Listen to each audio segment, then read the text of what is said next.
Hello there, travelers, and happy Halloween. I hope everyone's been having a good day. It's been a very, very long one here. And also, I hope the sound is okay. This is actually my first stream with the new mic, so I have no idea how it sounds. And I also don't know if the fire is too loud. So if anything sounds off, just let me know.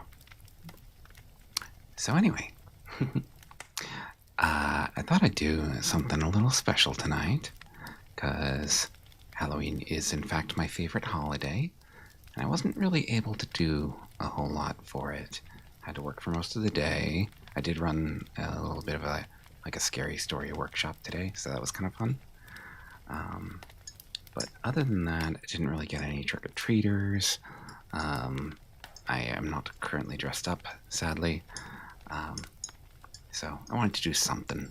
And I know that I'm a little bit late, but better late than never. So we're going to be reading some spooky stories. So I've selected a few. A couple are from one of my favorite authors, H.P. Lovecraft. Then I've also got a couple of Poe stories, and another one that's a little bit different, from a very different source. So, I guess I should start by asking if anyone has a preference where we start. Do we want some Lovecraft? Do we want some Poe? Or do we want to mix it up? I will just have some tea in the meantime.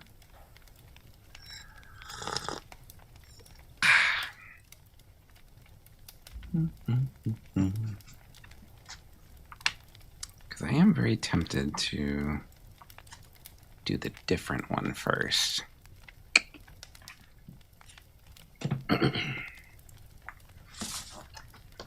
It's pretty short too, so I guess it's a pretty good introductory one. So this first story, it's not from like a book, as might be traditional. This is actually from a rule book for one of the tabletop games that I play, which sounds weird, but given the army that it's for, it actually does make a lot of sense. This is from the old Grimkin handbook from the tabletop game Hordes. So I've painted a lot of Grimkin figures before. They're basically like dark fairy tale creatures / demons / things that go bump in the night.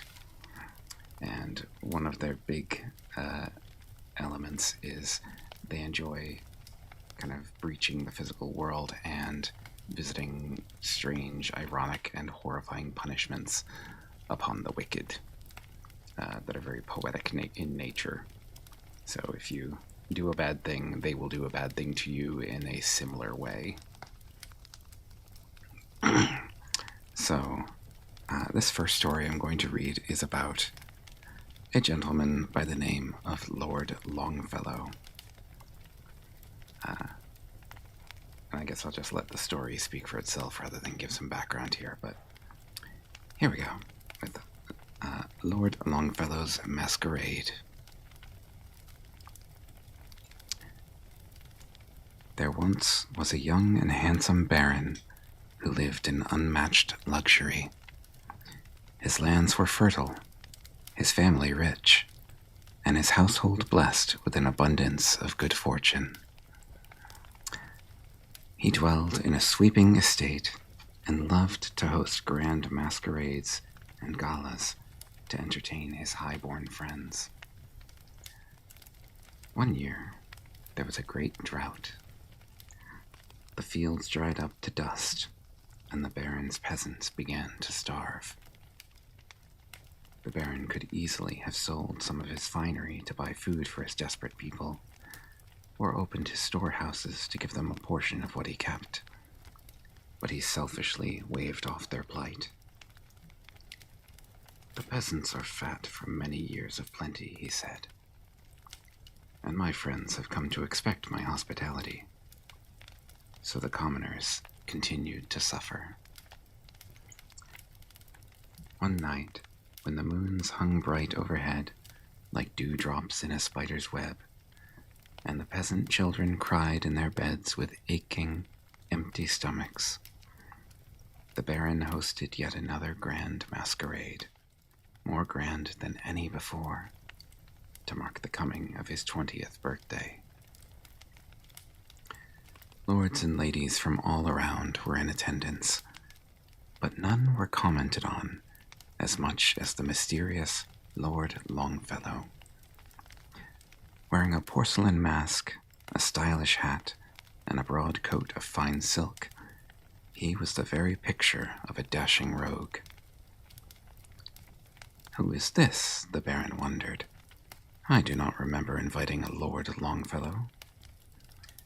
So when his cheeks were hot from too much wine, he approached the mysterious gentleman and demanded to know his full identity. The answer came as a dry and dusty whisper, like dead leaves scraping on an old coffin lid. "I am Longfellow, the hungry lord of the shadows. I am the patient master of the web." The drunken Baron's guts turned to water at the sound of the voice behind the mask, but he could not show his fear. He demanded to see Longfellow's invitation. "I am invited by the weeping of the mothers and by the cries of their children," was the rasping reply. "You have neglected your duty to those who depend most upon you." "You insult me in my home," the Baron cried. "I make no apology for it," the visitor said calmly. "You are a venal and useless man who has squandered his gifts and let others suffer for his vanity. Noblemen are the worst of all, for they hold themselves above all others." Furious, the young Baron challenged Lord Longfellow to a duel. The other guests clapped and walked to the gardens to watch the duel. But as they walked, Longfellow pulled the Baron aside and lifted his mask to reveal himself. His 8 eyes glittered in the torchlight as his 6 twitching limbs played along the grips of fine pistols.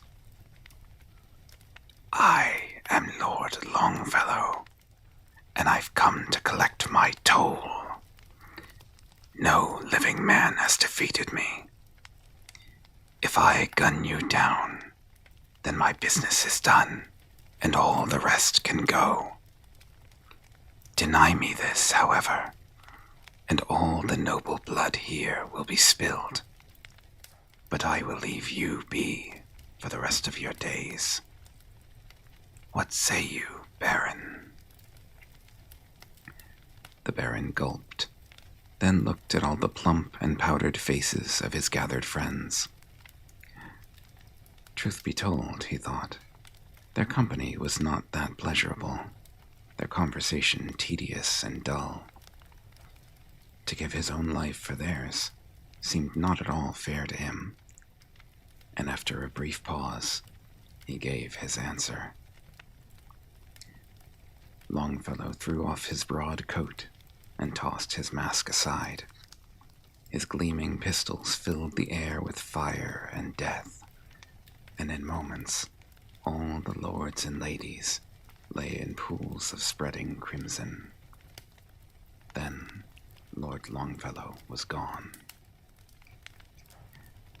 When the sun rose and the peasants saw what the Baron had done in the night, they hauled him off as a murderer. His trial was swift, and his punishment harsh. When the sun rose next, he was standing on the gallows, ready to swing from a rope, like a spider from a silken thread. But before the trapdoor fell, the Baron saw in the crowd a lord wearing a silken cloak and a mask of porcelain. The roguish figure tipped his hat as the young Baron fell away. And that was Lord Longfellow's Masquerade. And yes, I will hydrate.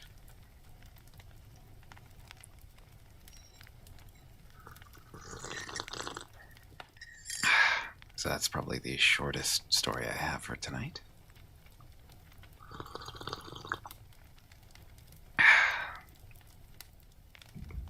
Yeah, it's one of my favorites. Short, sweet, to the point. And I also have the miniature of Lord Longfellow himself, so I have a soft spot for him. Alright. Let's see. How about for our next story? Yeah, let's do another favorite. I don't think I've read this one on the channel before. So, this was actually one of the early stories of Lovecraft's that I read. And, gonna play with chemicals again? Okay. So, most of the Lovecraft stories I have read deal with the Cthulhu mythos. This one does not. However, it lies outside of it, but it still has the same kind of feel to it. Idea of the fear of the unknown and isolation and dread and all that good stuff, along with a shocking reveal. So, our next story is going to be H.P. Lovecraft's The Beast in the Cave.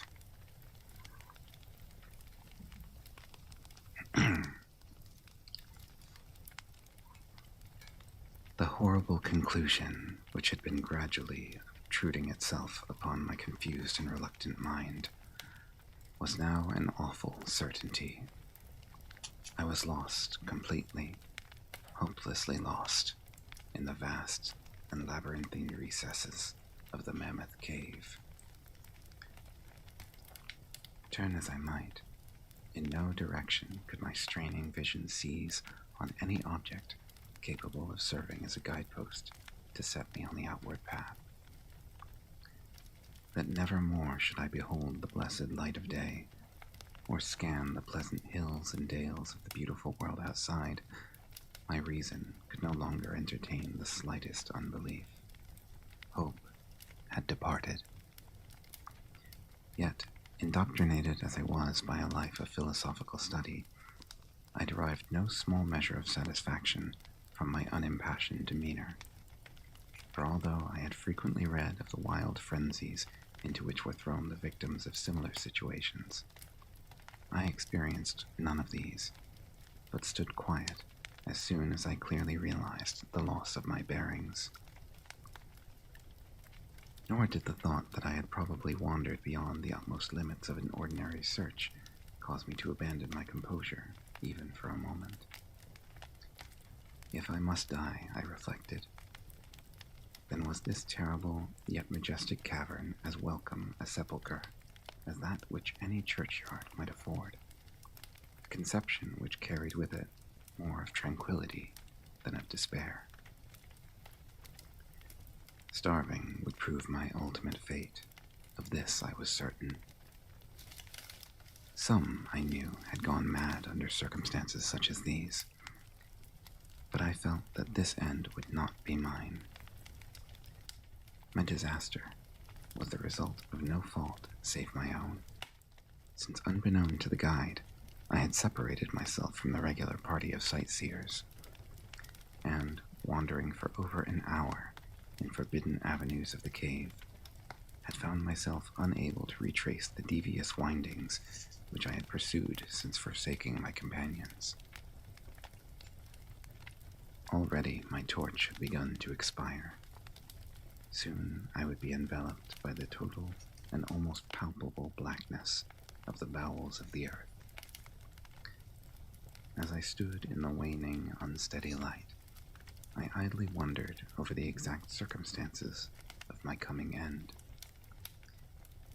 I remembered the accounts which I had heard of the colony of consumptives, who, taking their residence in this gigantic grotto to find help from the apparent the apparently salubrious air of the underground world, with its steady, uniform temperature, pure air, and peaceful quiet, had found instead death in strange and ghastly form. I had seen the sad remains of their ill-made cottages as I passed them with the party, and had wondered what unnatural influence a long sojourn in this immense and silent cavern would exert upon one as healthy and as vigorous as I. Now, I grimly told myself, my opportunity for settling this point had arrived, provided that want of food should not bring me too speedy a departure from this life. As the last fitful rays of my torch faded into obscurity, I resolved to leave no stone unturned, no possible means of escape neglected.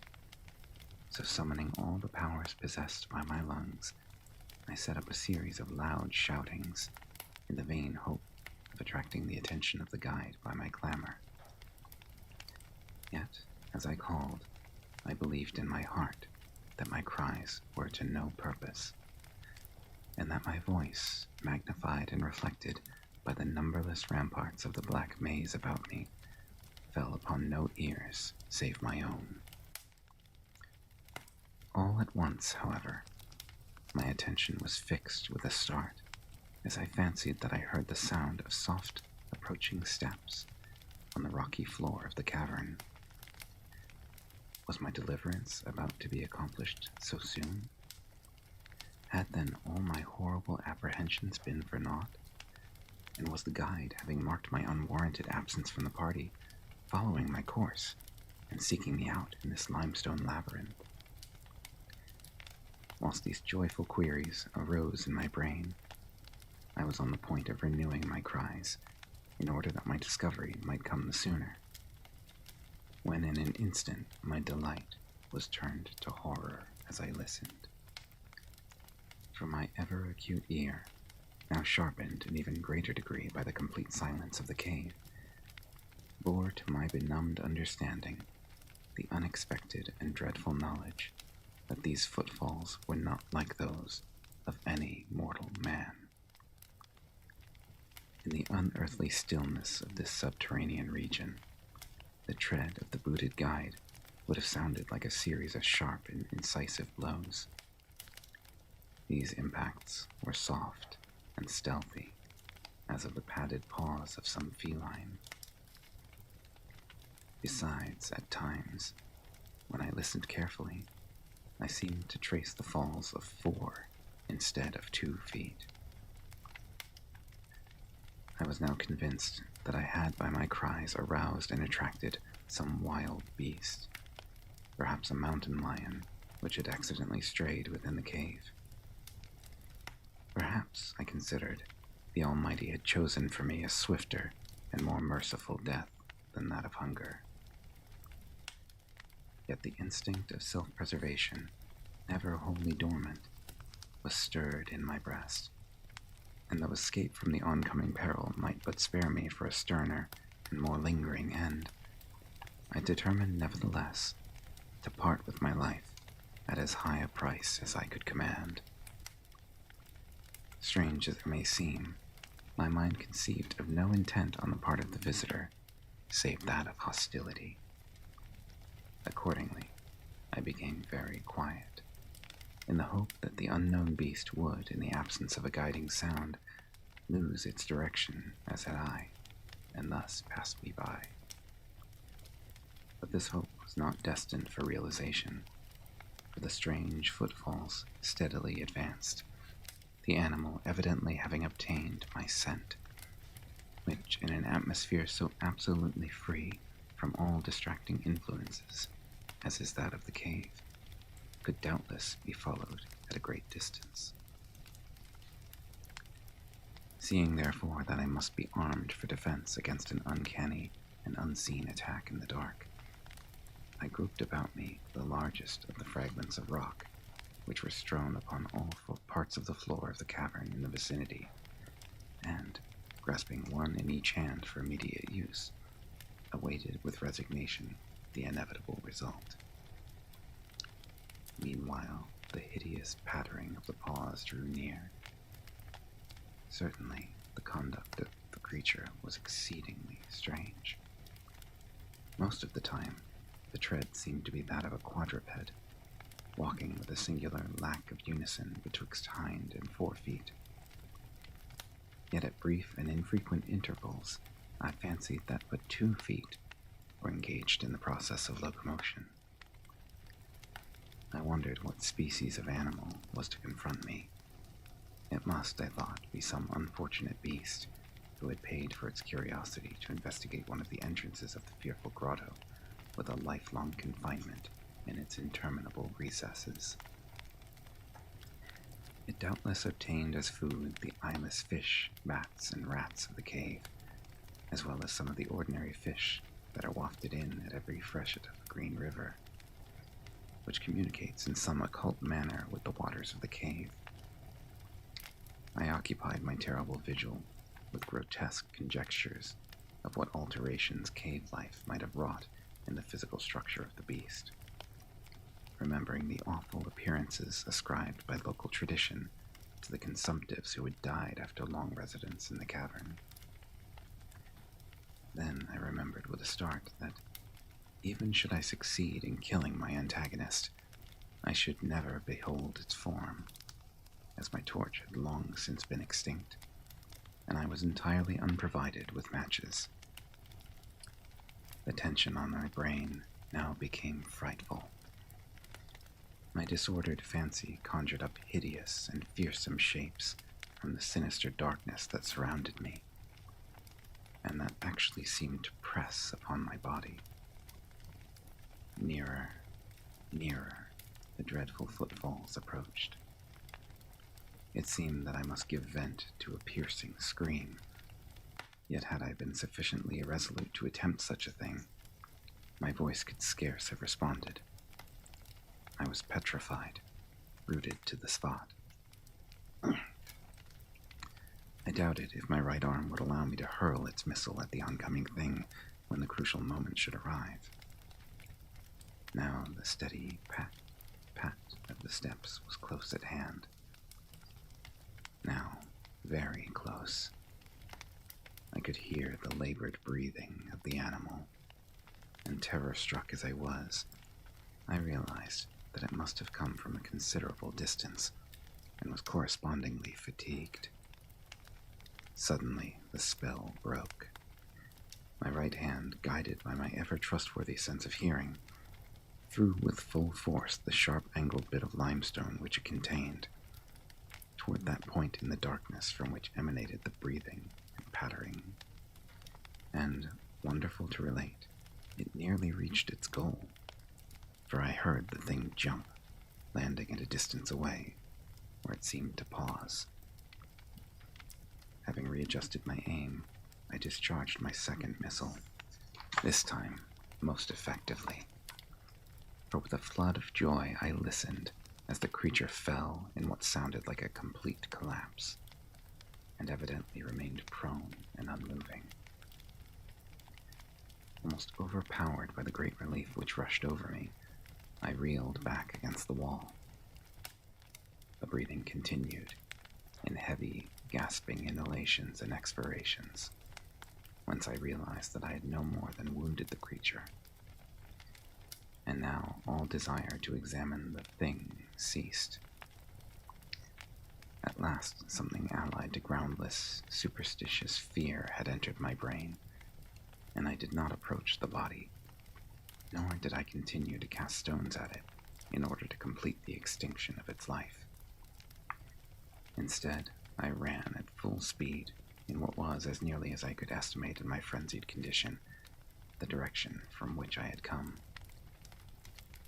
Suddenly, I heard a sound, or rather, a regular succession of sounds.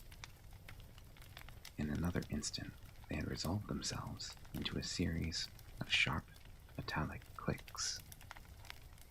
This time there was no doubt. It was the guide. And then I shouted, yelled, screamed, even shrieked with joy, as I beheld in the vaulted arches above the faint and glimmering effulgence which I knew to be the reflected light of an approaching torch.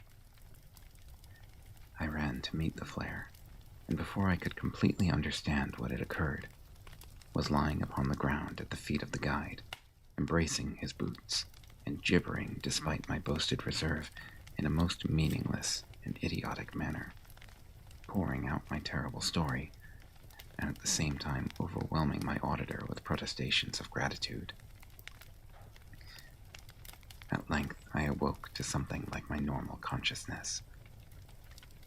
The guide had noted my absence upon the arrival of the party at the entrance of the cave, and had, from his own intuitive sense of direction, proceeded to make a thorough canvass of the by-passages just ahead of where he had last spoken to me, locating my whereabouts after a quest of about 4 hours. By the time he had related this to me, I, emboldened by his torch and his company, began to reflect upon the strange beast which I had wounded but a short distance back in the darkness, and suggested that we ascertain by the rushlight's aid what manner of creature was my victim. Accordingly, I retraced my steps, this time with a courage born of companionship, to the scene of my terrible experience. Soon we descried a white object upon the floor, an object whiter even than the gleaming limestone itself. Cautiously advancing, we gave vent to a simultaneous sound of wonderment. For all the unnatural monsters either of us had in our lifetimes beheld, this was in surpassing degree the strangest. It appeared to be an anthropoid ape of large proportions, escaped perhaps from some itinerant menagerie. Its hair was snow white, a thing due no doubt to the bleaching action of a long existence within the inky confines of the cave. But it was also surprisingly thin, being indeed largely absent save on the head, where it was of such length and abundance that it fell over the shoulders in considerable profusion. The face was turned away from us, as the creature lay almost directly upon it. The inclination of the limbs was very singular, explaining, however, the alternation in their use, which I had before noted, whereby the beast used sometimes all 4, and on other occasions but 2 for its progress. From the tips of the fingers or toes, long nail-like claws extended. The hands or feet were not prehensile, a fact that I ascribed to that long residence in the cave, which, as I before mentioned, seemed evident from the all-pervading and almost unearthly whiteness so characteristic of the whole anatomy. No tail seemed to be present. The respiration had now grown very feeble, and the guide had drawn his pistol with the evident intent of dispatching the creature, when a sudden sound emitted by the latter caused the weapon to fall unused. The sound was of a nature difficult to describe. It was not like the normal note of any known species of simian, and I wondered if this unnatural quality were not the result of a long-continued and complete silence, broken by the sensations produced by the advent of the light, a thing which the beast could not have seen since its first entrance into the cave. The sound, which I might feebly attempt to classify as a kind of deep-toned chattering, was faintly continued. All at once, a fleeting spasm of energy seemed to pass through the frame of the beast. The paws went through a convulsive motion, and the limbs contracted. With a jerk, the white body rolled over, so that its face was turned in our direction. For a moment, I was so struck with horror at the eyes thus revealed that I noted nothing else.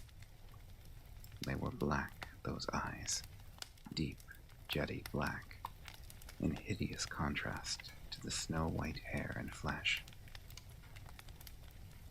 Like those of other cave denizens, they were deeply sunken in their orbits and were entirely destitute of iris.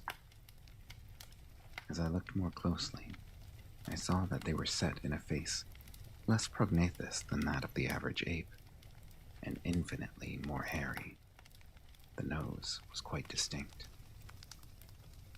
As we gazed upon the uncanny sight presented to our vision, the thick lips opened, and several sounds issued from them, after which the thing relaxed in death. The guide clutched my coat sleeve and trembled so violently that the light shook fitfully, casting weird, moving shadows on the walls about us.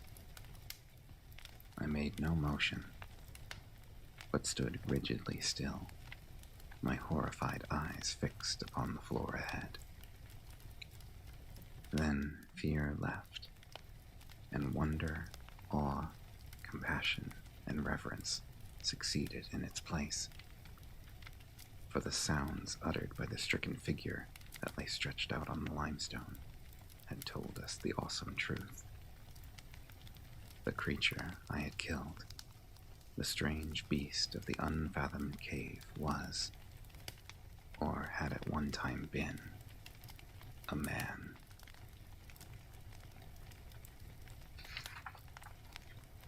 And that was The Beast in the Cave by H.P. Lovecraft.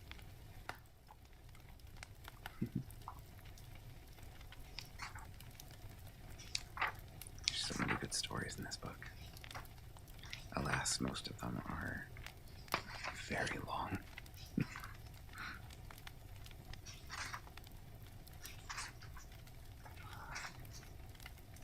I'm going to have a little drink of tea. As well, drink more while it's hot. And then I'll have a cat come and try to interrupt my stream. Hello, Salem. I'll suppose I'll forgive you because it's your night. You are my Halloween cat after all. Yeah. You want to say hi to chat? Hey. You want to say hi? No? Tried to grab her, but she ran. And then we have Pippa messing with my things across the room. Wonderful. Thanks for breaking the immersion, guys.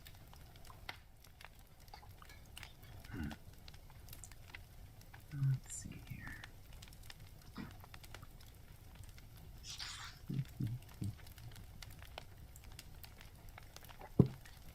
Well, I suppose we could continue with the Lovecraft stuff. There is another story here that's fairly short and still very, very good. So, this is H.P. Lovecraft's Dagon. It was the first story of his to be published in Weird Tales in October of 1923. It was originally written in July of 1917. But it's a really interesting tale of a man who is basically fighting in the Great War, World War I, and he was captured by an enemy ship. But he escaped, got on like a lifeboat, drifted off, and then fell asleep and woke up in a bit of a strange place. So I'm just going to take one more drink, and then we will read H.P. Lovecraft's Dagon.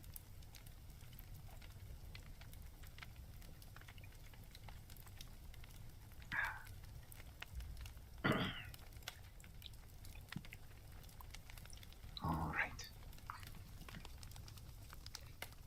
And away we go.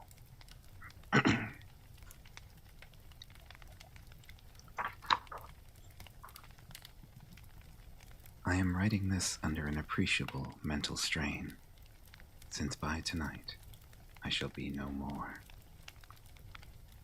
Penniless, and at the end of my supply of the drug which alone makes life endurable, I can bear the torture no longer, and shall cast myself from this garret window into the squalid street below. Do not think from my slavery to morphine that I am a weakling or a degenerate. When you have read these hastily scrawled pages, you may guess, though never fully realize, why it is that I must have forgetfulness or death.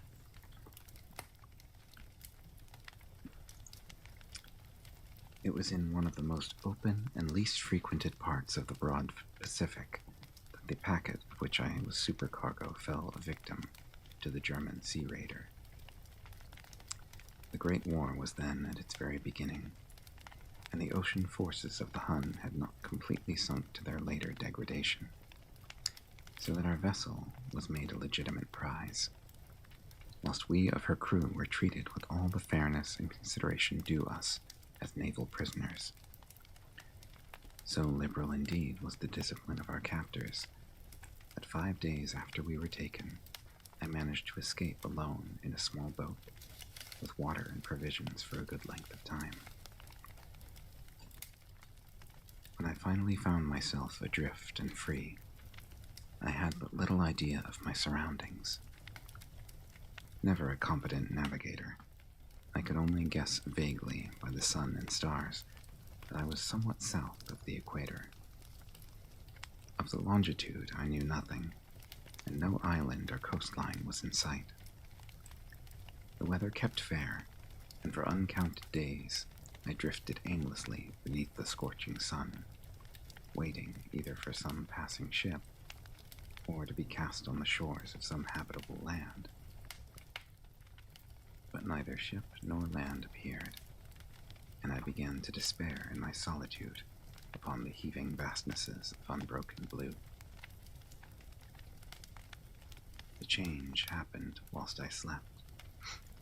Its details I shall never know, for my slumber, though troubled and dream-infested, was continuous. When at last I awaked, it was to discover myself half sucked into a slimy expanse of hellish black mire, which extended about me in monotonous undulations as far as I could see, and in which my boat lay grounded some distance away.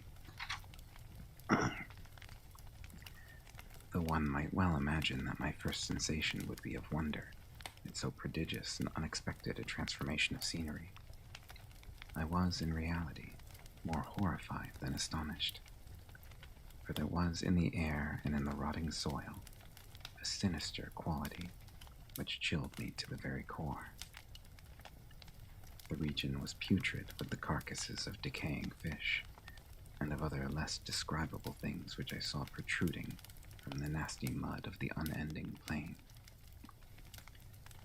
Perhaps I should not hope to convey in mere words the unutterable hideousness that can dwell in absolute silence and barren immensity. There was nothing within hearing, and nothing in sight, save a vast reach of black slime. Yet the very completeness of the stillness and the homogeneity of the landscape oppressed me with a nauseating fear. The sun was blazing down from a sky which seemed to me almost black in its cloudless cruelty, as though reflecting the inky marsh beneath my feet. As I crawled into the stranded boat, I realized that only one theory could explain my position. Through some unprecedented volcanic upheaval, a portion of the ocean floor must have been thrown to the surface, exposing regions which for innumerable millions of years had lain hidden under unfathomable watery depths. So great was the extent of the new land which had risen beneath me that I could not detect the faintest noise of the surging ocean, strain my ears as I might. Nor were there any sea fowl to prey upon the dead things. For several hours I sat thinking or brooding in the boat, which lay upon its side and afforded a slight shade as the sun moved across the heavens. As the day progressed, the ground lost some of its stickiness and seemed likely to dry sufficiently for traveling purposes in a short time. That night I slept but little, and the next day I made for myself a pack containing food and water. preparatory to an overland journey in search of the vanished sea and possible rescue. On the third morning, I found the soil dry enough to walk upon with ease. The odor of the fish was maddening, but I was too much concerned with graver things to mind so slight an evil, and set out boldly for an unknown goal. All day I forged steadily westward, guided by faraway hummocks which rose higher than any other elevation on the rolling desert. That night I encamped, and on the following day still traveled toward the hummock, though that object seemed scarcely nearer than when I had first espied it. By the fourth evening I attained the base of the mound, which turned out to be much higher than it had appeared from a distance, an intervening valley setting it out in sharper relief from the general surface. Too weary to ascend, I slept in the shadow of the hill. I know not why my dreams were so wild that night, but ere the waning and fantastically gibbous moon had risen far above the eastern plain, I was awake in a cold perspiration, determined to sleep no more. Such visions that I had experienced were too much for me to endure again. And in the glow of the moon, I saw how unwise I had been to travel by day. Without the glare of the parching sun, my journey would have cost me less energy. Indeed, I now felt quite able to perform the ascent, which had deterred me at sunset. Picking up my pack, I started for the crest of the eminence. I have said that the unbroken monotony of the rolling plain was a source of vague horror to me, but I think my horror was greater when I gained the summit of the mound and looked down the other side into an immeasurable pit or canyon, whose black recesses the moon had not yet soared high enough to illumine. I felt myself on the edge of the world, peering over the rim into a fathomless chaos of eternal night. Through my terror ran curious reminiscences of Paradise Lost, and of Satan's hideous climb through the unfashioned realms of darkness. As the moon climbed higher in the sky, I began to see that the slopes of the valley were not quite so perpendicular as I had imagined. Ledges and outcroppings of rock afforded fairly easy footholds for a descent, whilst after a drop of a few hundred feet, the declivity became very gradual. Urged on by an impulse which I cannot definitely analyze, I scrambled with difficulty down the rocks and stood on the gentler slope beneath, gazing into the Stygian deeps where no light had yet penetrated. All at once, my attention was captured by a vast and singular object on the opposite slope, which rose steeply about 100 yards ahead of me, an object that gleamed whitely in the newly bestowed rays of the ascending moon.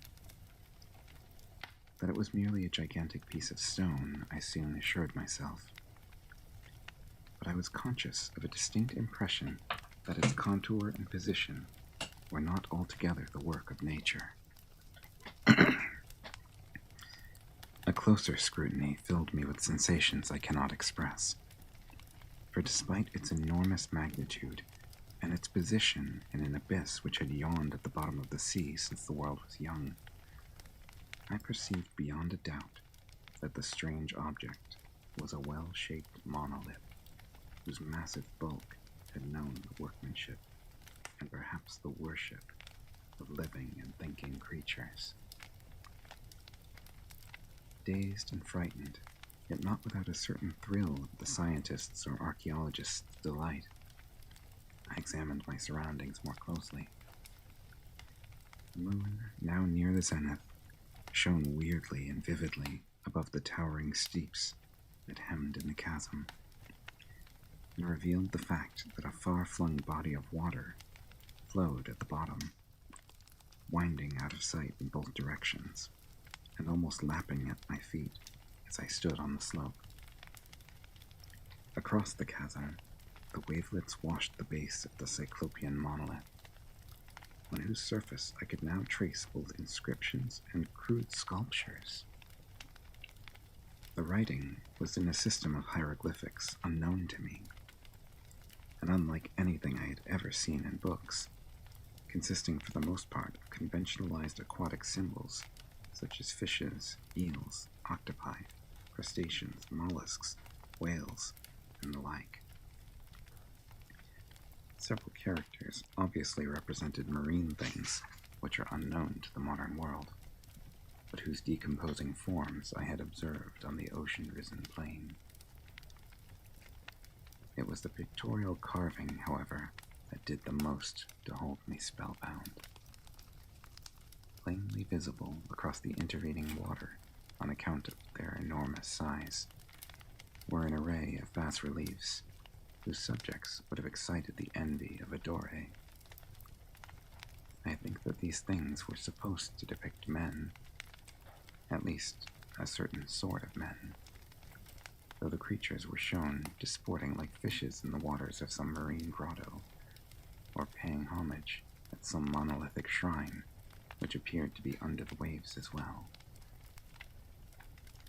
Of their faces and forms I dare not speak in detail, for the mere remembrance makes me grow faint. Grotesque beyond the imagination of a Poe or a Bulwer, they were damnably human in general outline, despite webbed hands and feet, shockingly wide and flabby lips, glassy, bulging eyes, and other features less pleasant to recall.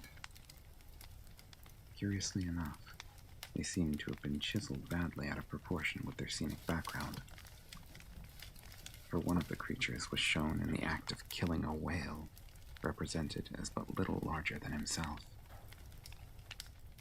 I remarked, as I say, their grotesqueness and strange size, but in a moment decided that they were merely the imaginary gods of some primitive fishing or seafaring tribe, some tribe whose last descendant had perished eras before the first ancestor of the Piltdown or Neanderthal man was born.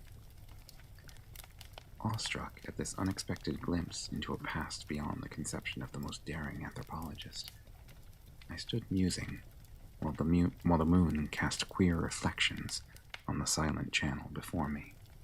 Thank you for the posture check. Then, suddenly, I saw it. With only a slight churning to mark its rise to the surface, the thing slid into view above the dark waters. Vast, Polyphemus-like, and loathsome, it darted like a stupendous monster of nightmares to the monolith, about which it flung its gigantic, scaly arms, the while it bowed its hideous head and gave vent to certain measured sounds. I think I went mad then. Of my frantic ascent of the slope and cliff, and of my delirious journey back to the stranded boat, I remember little. I believe I sang a great deal, and laughed oddly when I was unable to sing. I have indistinct recollections of a great storm some time after I reached the boat. At any rate, I know that I heard peals of thunder and other tones which nature utters only in her wildest moods. When I came out of the shadows, I was in a San Francisco hospital, brought thither by the captain of the American ship which had picked up my boat in mid-ocean. In my delirium I had said much, but found that my words had been given scant attention. Of any land upheaval in the Pacific, my rescuers knew nothing, nor did I deem it necessary to insist upon a thing which I knew they could not believe. Once I sought out a celebrated ethnologist and amused him with peculiar questions regarding the ancient Philistine legend of Dagon, the fish god. But soon perceiving that he was hopelessly conventional, I did not press my inquiries. It is at night, especially when the moon is gibbous and waning, that I see the thing. I tried morphine, but the drug has given only transient surcease, and has thrown me into its clutches as a hopeless slave. So now I am to end it all, having written a full account for the information or the contemptuous amusement of my fellow men. Often I ask myself if it could not have all been a pure phantasm, a mere freak of fever, as I lay sun-stricken and raving in the open boat after my escape from the German man-of-war. This I ask myself, but ever does there come before me a hideously vivid vision in reply. I cannot think of the deep sea without shuddering at the nameless things that may at this very moment be crawling and floundering on its slimy bed, worshipping their ancient stone idols and carving their own detestable likenesses on submarine obelisks of water-soaked granite. I dream of a day when they may rise above the billows to drag down in their reeking talons the remnants of puny, war-exhausted mankind. Of a day when the land shall sink, and the dark ocean floor shall ascend amidst universal pandemonium. The end is near. I hear a noise at the door, as of some immense, slippery body lumbering against it. It shall not find me. God, that hand. The window. The window. And that was Dagon by H.P. Lovecraft. And yes, I saw that redeem. We will pet the food.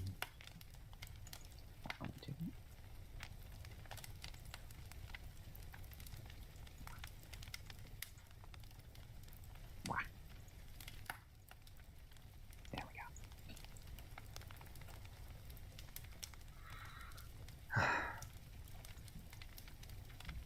More tea. Apologies for the background noise. The cats have been misbehaving. The one time I decided to stream this week.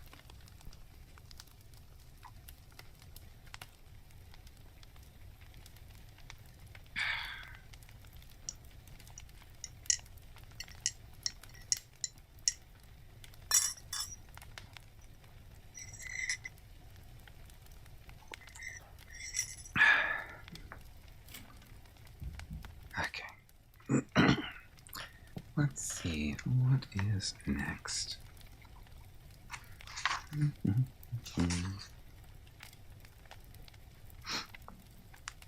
I suppose I can move on to Poe. Yeah, because a lot of Lovecraft's other stories are much longer.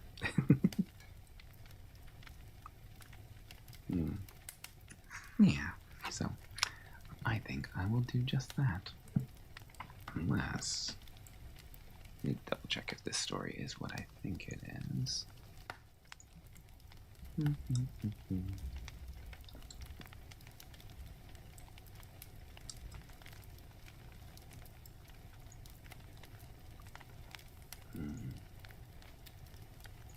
Ooh.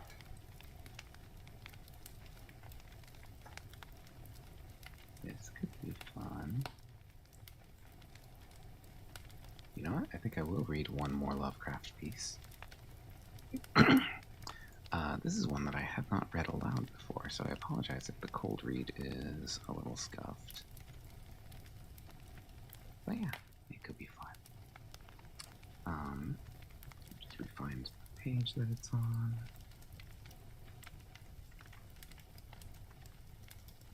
So, this story, it is one of his more celebrated shorter tales. It was written in the summer of 1921, or spring or summer. And Lovecraft describes it as a piece of his that's very heavily influenced by the works of Edgar Allan Poe, who was kind of a hero of his. So, yeah, it's also very reminiscent of the works of Mary Shelley, the author of Frankenstein. So, yeah, so this piece is called The Outsider. So it begins with a passage by Keats that says, that night the Baron dreamt of many a woe, and all his warrior guests, with shade and form of witch and demon and large coffin worm, were long benightmared. And hello am I. Just woke up, probably too sleepy for horror, so I won't stay long. Just wanted to pop in and say hi. I appreciate that. I hope you're doing well. Alright, so here we go with H.P. Lovecraft's The Outsider. I relate. Unhappy is he to whom the memories of childhood bring only fear and sadness. Wretched is he who looks back upon lone hours in the vast and dismal chambers, with brown hangings and maddening rows of antique books, or upon odd watches in twilight groves of grotesque, gigantic, and vine-encumbered trees that silently wave twisted branches far aloft. Such a lot the gods gave to me, the dazed, the disappointed, the barren, the broken. And yet I am strangely content, and cling desperately to those sere memories, when my mind momentarily threatens to reach beyond, to the other. I know not where I was born, save that the castle was infinitely old and infinitely horrible, full of dark passages and having high ceilings where the eye could find only cobwebs and shadows. The stones in the crumbling corridors seemed always hideously damp, and there was an accursed smell everywhere, as of the piled-up corpses of dead generations. It was never light, so that I used sometimes to light candles and gaze steadily at them for relief. Nor was there any sun outdoors, since the terrible trees grew high above the topmost accessible tower. There was one black tower which reached above the trees into the unknown outer sky, but that was partly ruined, and could not be ascended save by a well-nigh impossible climb up the sheer wall, stone by stone. I must have lived years in this place, but I cannot measure the time. Beings must have cared for my needs, yet I cannot recall any person except myself, or anything alive but the noiseless rats and bats and spiders. I think that whoever nursed me must have been shockingly aged, since my first conception of a living person was that of something mockingly like myself, yet distorted, shriveled, and decaying like the castle. To me, there was nothing grotesque in the bones and skeletons that strode some of the stone crypts deep down among the foundations. I fantastically associated these things with everyday events, and thought them more natural than the colored pictures of living beings which I found in many of the moldy books. From such books, I learned all that I know. No teacher urged or guided me, and I do not recall hearing any human voice in all those years. Not even my own, for although I had read of speech, I had never thought to try to speak aloud. Hello, Duck. My aspect was a matter equally unthought of, for there were no mirrors in the castle, and I merely regarded myself by instinct as akin to the youthful figures I saw drawn and painted in the books. I felt conscious of youth because I remembered so little. Outside, across the putrid moat and under the dark, mute trees, I would often lie and dream for hours about what I read in the books, and would longingly picture myself amidst gay crowds in the sunny world beyond the endless forest. Once I tried to escape from the forest, but as I went farther from the castle, the shade grew denser, and the air more filled with brooding fear, so that I ran frantically back, lest I lose my way in a labyrinth of nighted silence. So through endless twilights I dreamed and waited, though I knew not what I waited for. Then, in the shadowy solitude, my longing for light grew so frantic that I could rest no more, and I lifted entreating hands to the single black ruined tower that reached above the forest into the unknown outer sky. And at last I resolved to scale that tower, fall though I might, since it were better to glimpse the sky and perish than to live without ever beholding day. In the dank twilight, I climbed the worn and aged stone stairs till I reached the level where they ceased, and thereafter clung perilously to small footholds leading upward. Ghastly and terrible was that dead, stairless cylinder of rock, black, ruined, and deserted, and sinister with startled bats whose wings made no noise. Thank you for the posture check and the hydrate.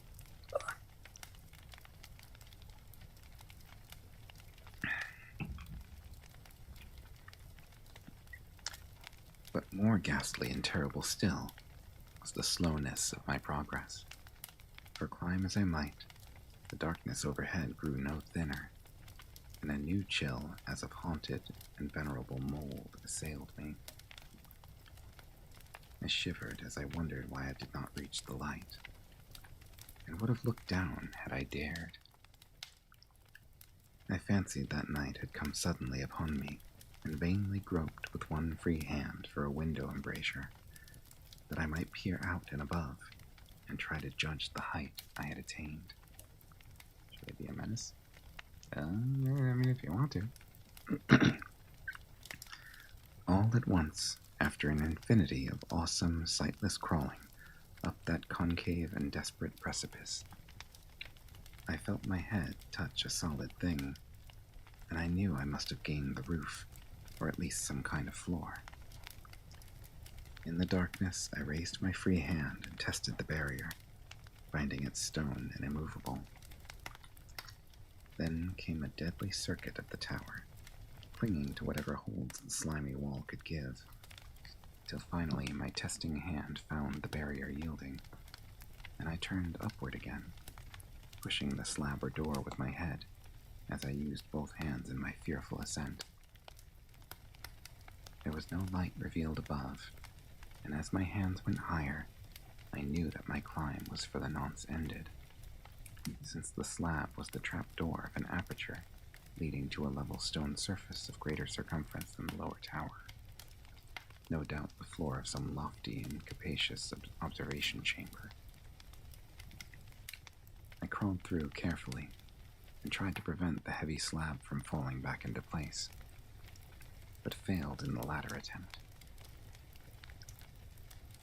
As I lay exhausted on the stone floor, I heard the eerie echoes of its fall, but hoped when necessary to pry it open again.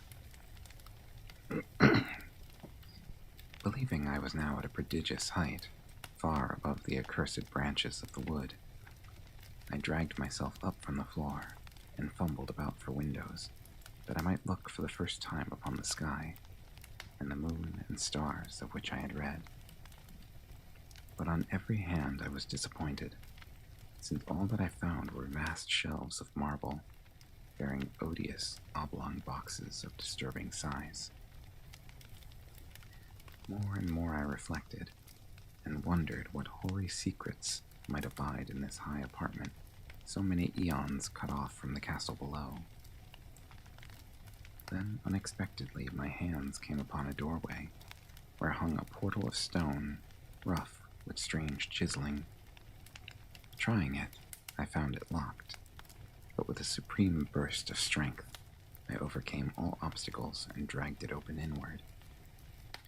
As I did so, there came to me the purest ecstasy I have ever known. For shining tranquilly through an ornate grating of iron, and down a short stone passageway of steps that ascended from the newly found doorway, was the radiant full moon, which I had never before seen save in dreams and in vague visions I dared not call memories. Fancying now that I had attained the very pinnacle of the castle, I commenced to rush up the few steps beyond the door, but the sudden veiling of the moon by a cloud caused me to stumble, and I felt my way more slowly in the dark. It was still very dark when I reached the grating, which I tried carefully and found unlocked, but which I did not open for fear of falling from the amazing height to which I had climbed. Then the moon came out. Most demoniacal of all shocks is that of the abysmally unexpected and grotesquely unbelievable. Nothing I had before undergone could compare in terror with what I now saw, with the bizarre marvels that sight implied.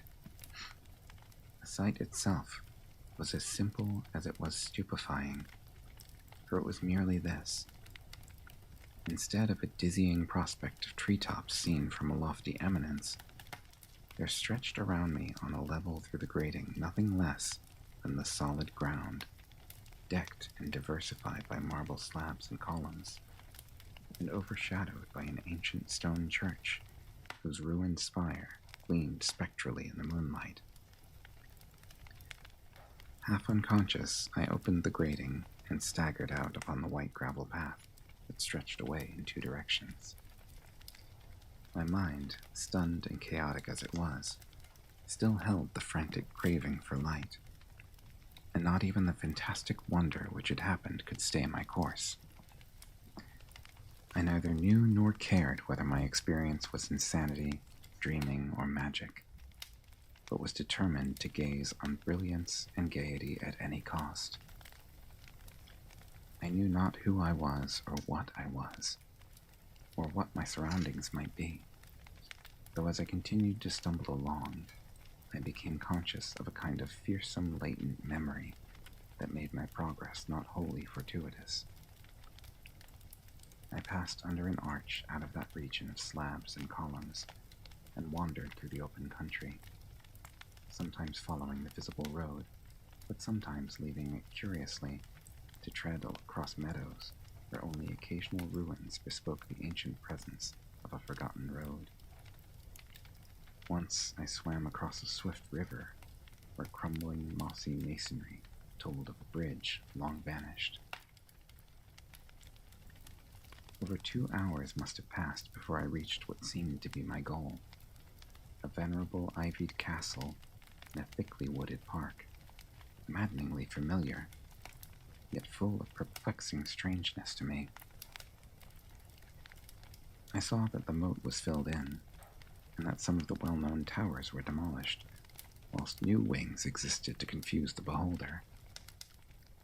But what I observed with chief interest and delight were the open windows, gorgeously ablaze with light and sending forth sound of the gayest revelry. Advancing to one of these, I looked in and saw an oddly dressed company, indeed making merry, and speaking brightly to one another. I had never seemingly heard human speech before, and could guess only vaguely what was said. Some of the faces seemed to hold expressions that brought up incredibly remote recollections. Others were utterly alien. I now stepped through the low window into the brilliantly lighted room, stepping as I did so from my single bright moment of hope to my blackest convulsion of despair and realization. The nightmare was quick to come, for as I entered, there occurred immediately one of the most terrifying demonstrations I had ever conceived.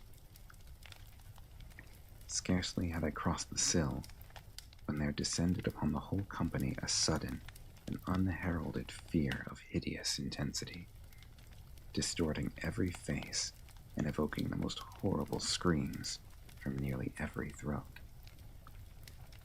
Flight was universal, and in the clamor and panic several fell in a swoon and were dragged away by their madly fleeing companions. Many covered their eyes with their hands and plunged blindly and awkwardly in their race to escape. overturning furniture and stumbling against the walls before they managed to reach one of the many doors. The cries were shocking, and as I stood in the brilliant apartment alone and dazed, listening to their vanishing echoes, I trembled at the thought of what might be lurking near me unseen. At a casual inspection, the room seemed deserted. But when I moved toward one of the alcoves, I thought I detected a presence there. A hint of motion beyond the golden arched doorway, leading to another and somewhat familiar room. As I approached the arch, I began to perceive the presence more clearly. And then, with the first and last sound I ever uttered, a ghastly ululation that revolted me almost as poignantly as its noxious cause, I beheld in full, frightful vividness the inconceivable, indescribable, and unmentionable monstrosity which had by its simple appearance changed a merry company to a herd of delirious fugitives. I cannot even hint what it was like, for it was a compound of all that is unclean, uncanny, unwelcome, abnormal, and detestable.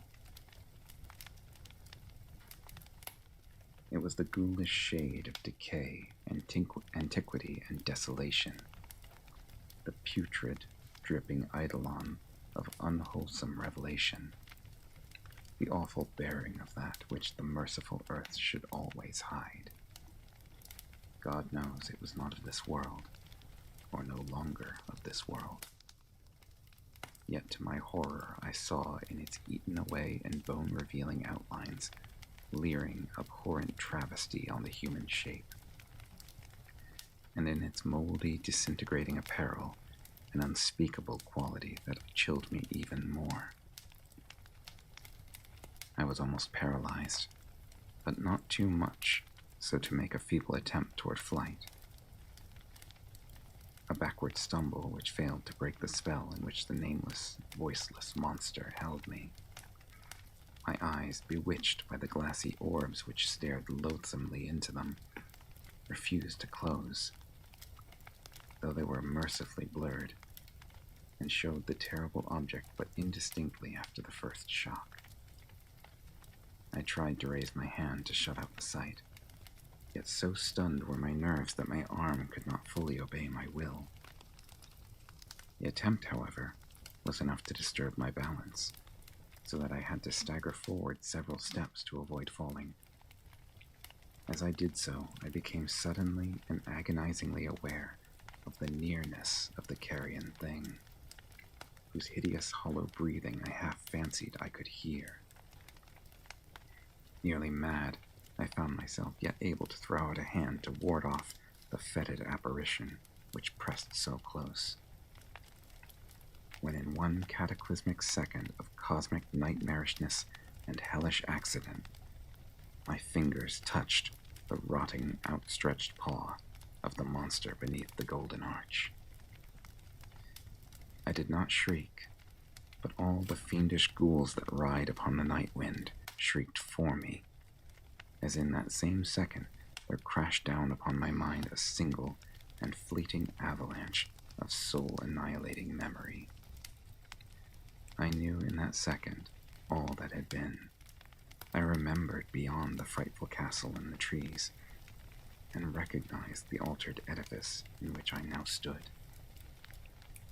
I recognized, most terrible of all, the unholy abomination that stood leering before me as I withdrew my sullied fingers from its own.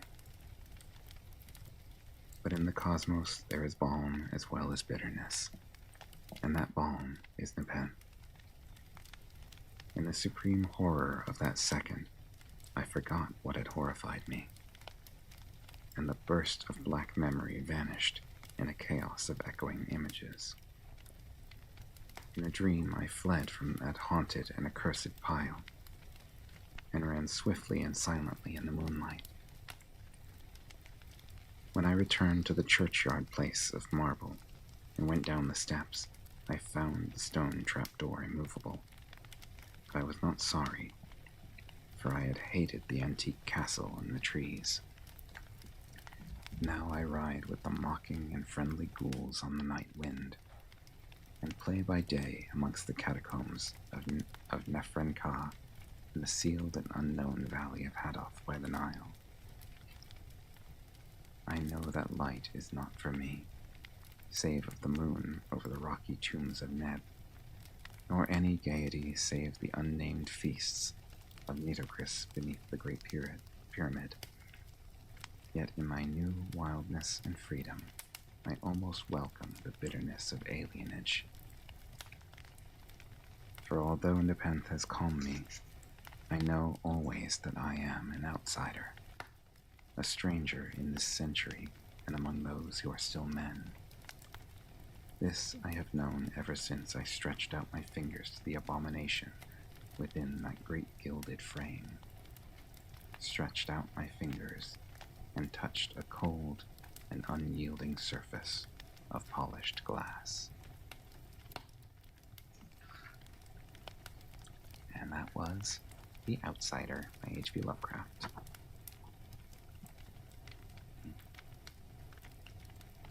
Coworker just came into my lab office in an anglerfish costume. That's an interesting choice. Okay.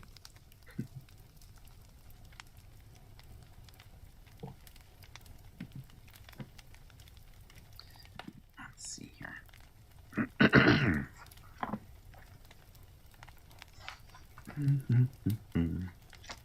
She's now driving all over the planet with a cat. Oh, that's nice.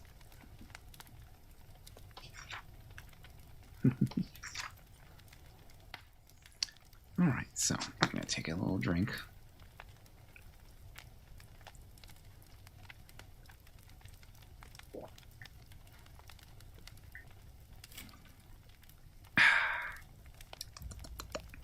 Alright.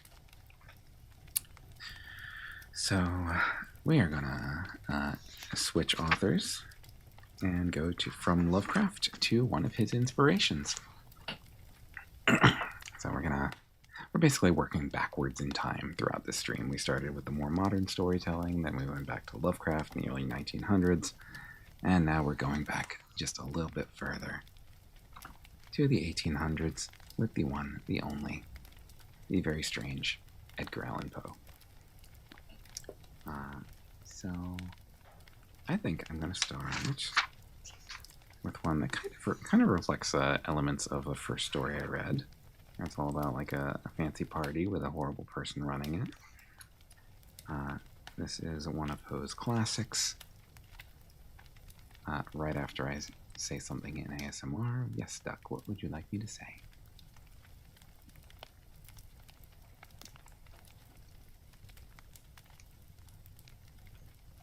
A compliment?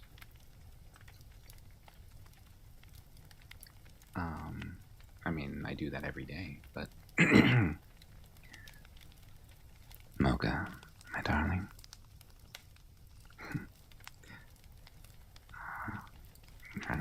I'm trying to like one-up myself. I've already used so many good compliments, but Mocha, my love. My life is truly beautiful now that you're part of it.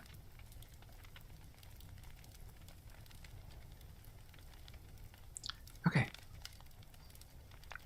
So, with that, we're continuing on with Edgar Allan Poe's The Mask of the Red Death.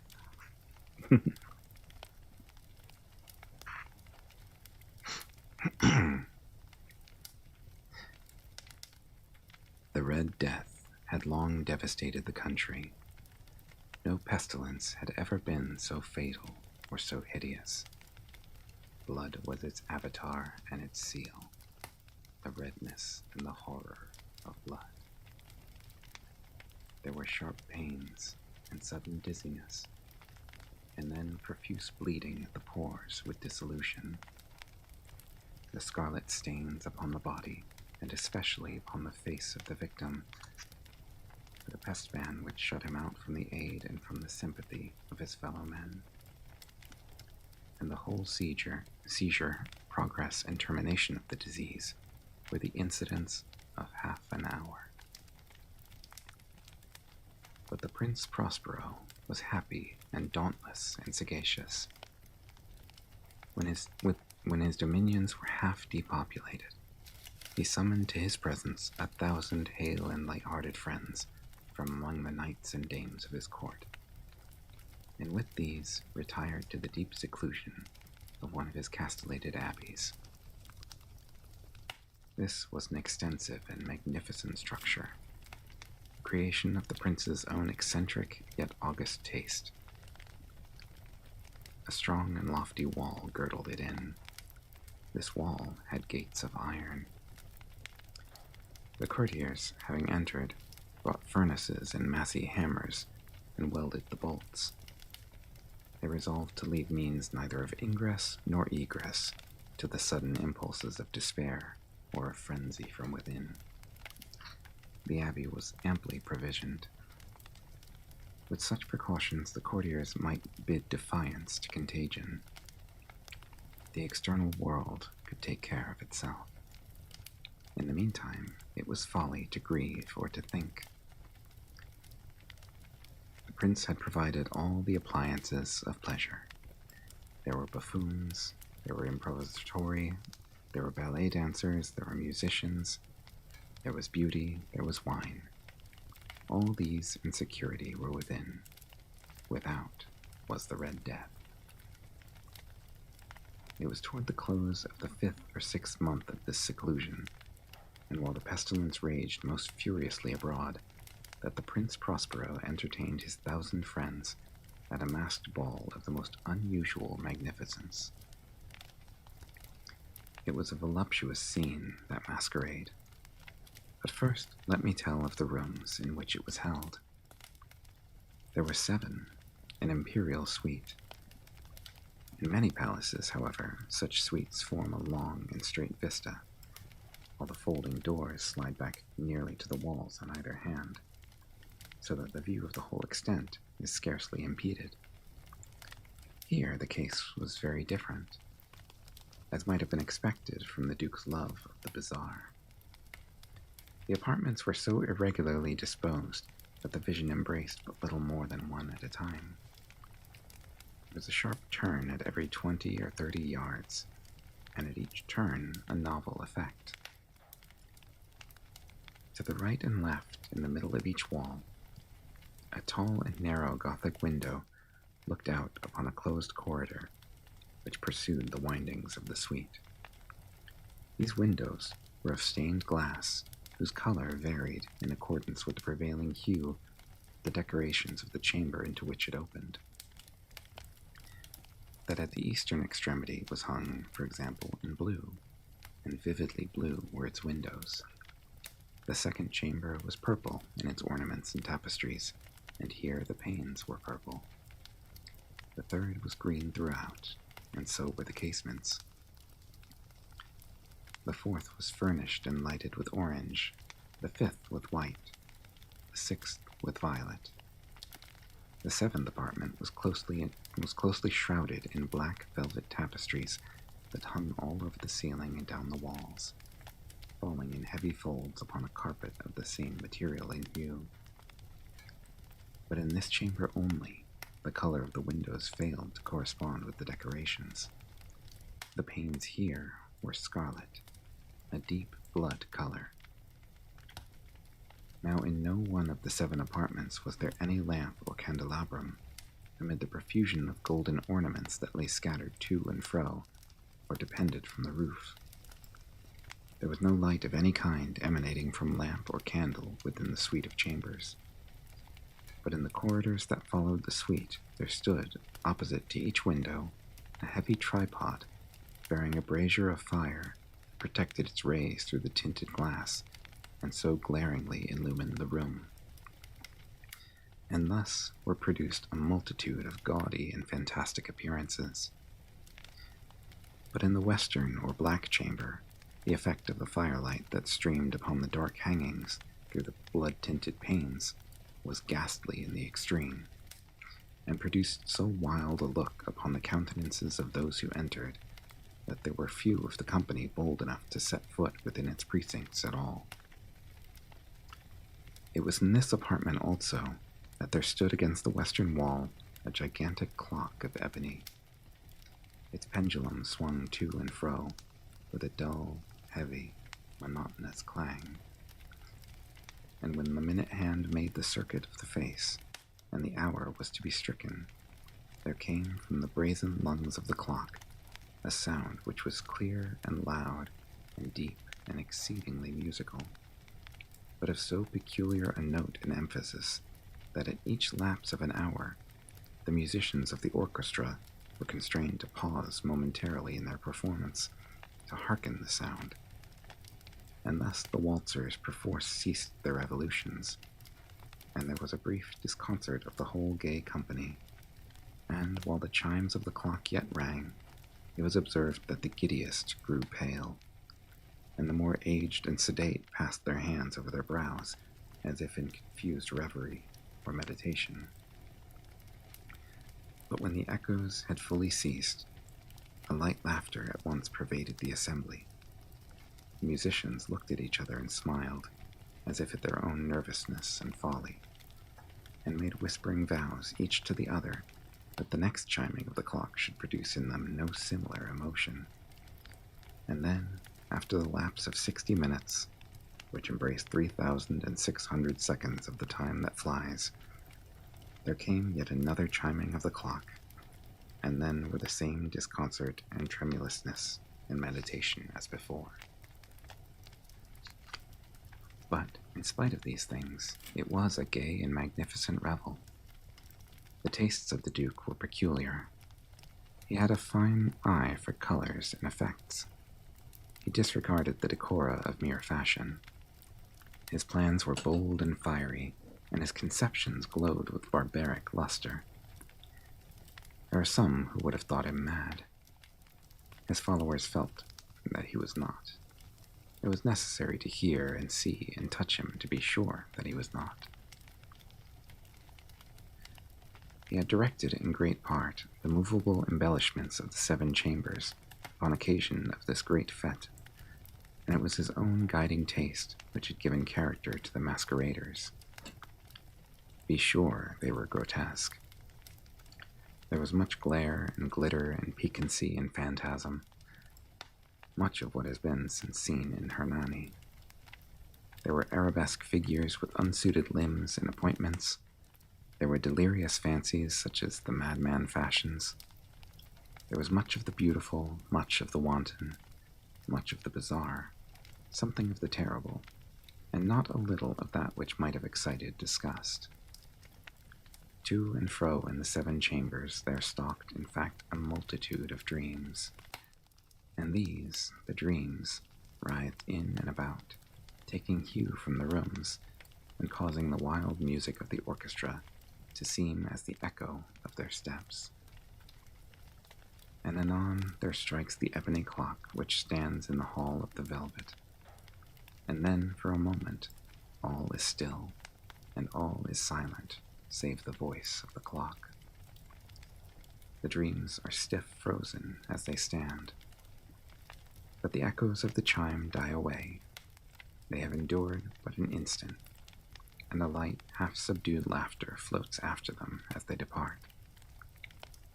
And now again the music swells, and the dreams live, and writhe to and fro more merrily than ever, taking hue from the many-tinted windows through which stream the rays from the tripods.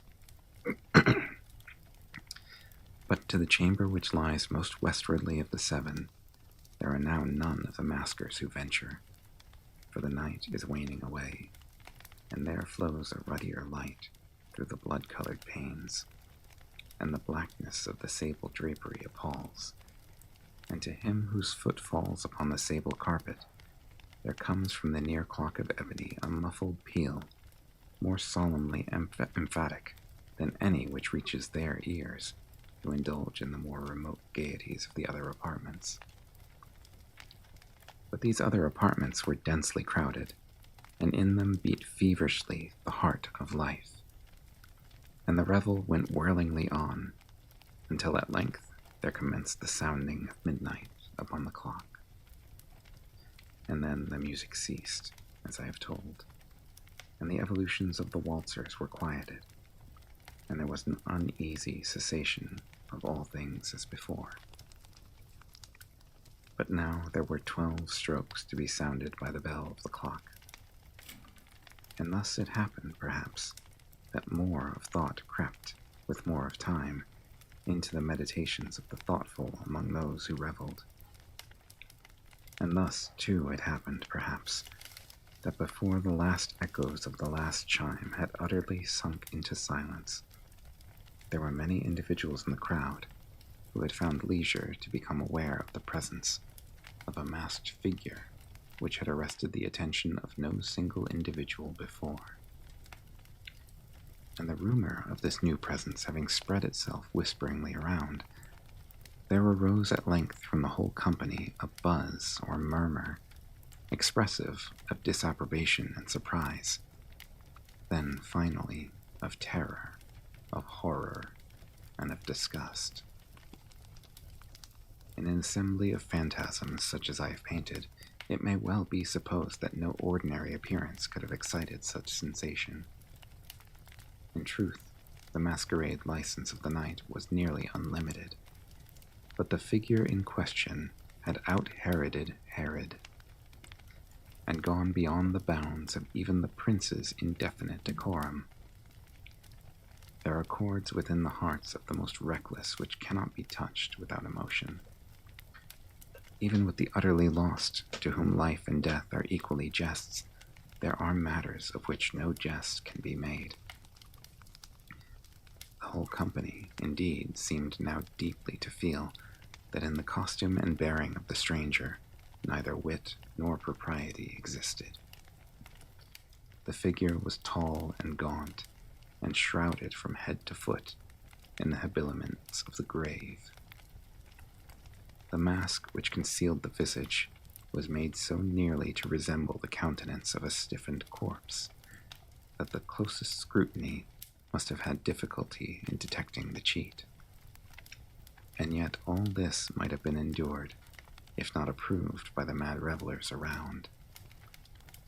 But the mummer had gone so far as to assume the type of the Red Death. His vesture was dabbled in blood, and his broad brow, with all the features of the face, was besprinkled with the scarlet horror. When the eyes of Prince Prospero fell upon this spectral image, which, with a slow and solemn movement, as if more fully to sustain its role, stalked to and fro among the waltzers, he was seen to be convulsed in the first moment with a strong shudder, either of terror or distaste, but in the next his brow reddened with rage. "Who dares," he demanded hoarsely of the courtiers who stood near him, "who dares insult us with this blasphemous mockery? Seize him and unmask him. That way we may know whom we have to hang at sunrise from the battlements." It was in the eastern or blue chamber in which stood the Prince Prospero as he uttered the words. They rang throughout the 7 rooms loudly and clearly, for the prince was a bold and robust man, and the music had become hushed at the waving of his hand. It was in the blue room where stood the prince, with a group of pale courtiers by his side. At first, as he spoke, there was a slight rushing movement of this group in the direction of the intruder, who at the moment was also near at hand, and now, with deliberate and stately step, made closer approach to the speaker. But from a certain nameless awe with which the mad assumptions of the mummer had inspired the whole party, there were found none who put forth hand to seize him, so that, unimpeded, he passed within a yard of the prince's person, and, while the vast assembly, as if with one impulse, shrank from the centers of the room to the walls, he made his way uninterruptedly, but with the same solemn and measured step which had distinguished him from the first. Through the blue chamber to the purple, through the purple to the green, through the green to the orange, through this again to the white, and even thence to the violet, ere a decided movement had been made to arrest him. It was then, however, that the Prince Prospero, maddening with rage and the shame of his own momentary cowardice, rushed hurriedly through the 6 chambers, while none followed him on account of a deadly terror that had seized upon all. He bore aloft a drawn dagger, and had approached in rapid impetuosity to within 3 or 4 feet of the retreating figure, when the latter, having attained the extremity of the velvet apartment, turned suddenly and confronted his pursuer. There was a sharp cry, and the dagger dropped gleaming upon the sable carpet, upon which instantly afterward fell prostrate in death the Prince Prospero.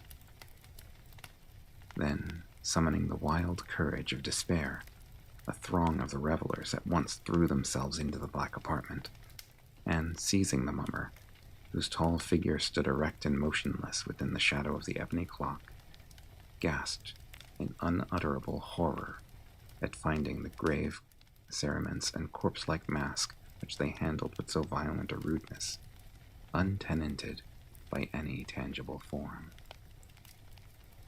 And now was acknowledged the presence of the Red Death. He had come like a thief in the night, and one by one dropped the revelers in the blood-bedewed halls of their revel, and died each in the despairing posture of his fall. And the life of the ebony clock went out with that of the last of the gay, and the flames of the tripods expired, and darkness and decay and the Red Death held illimitable dominion over all. And that was The Mask of the Red Death by Edgar Allan Poe.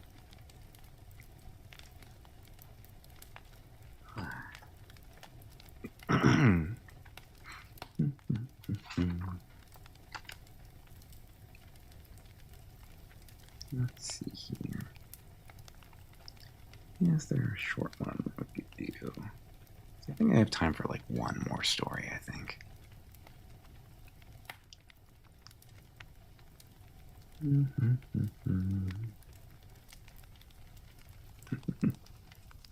It would be fun to read The Murders in the Rue Morgue, but that's way too long. The twist in that story is very strange. Not sure, a little long.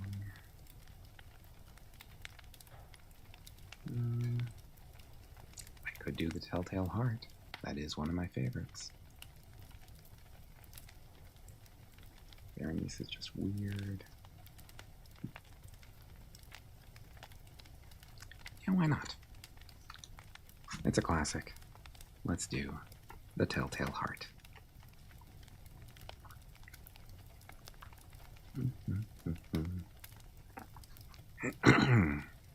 Alright, here we go.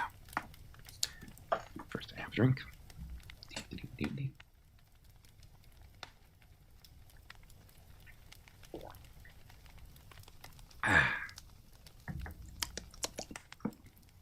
Alright. The Telltale Heart by Edgar Allan Poe.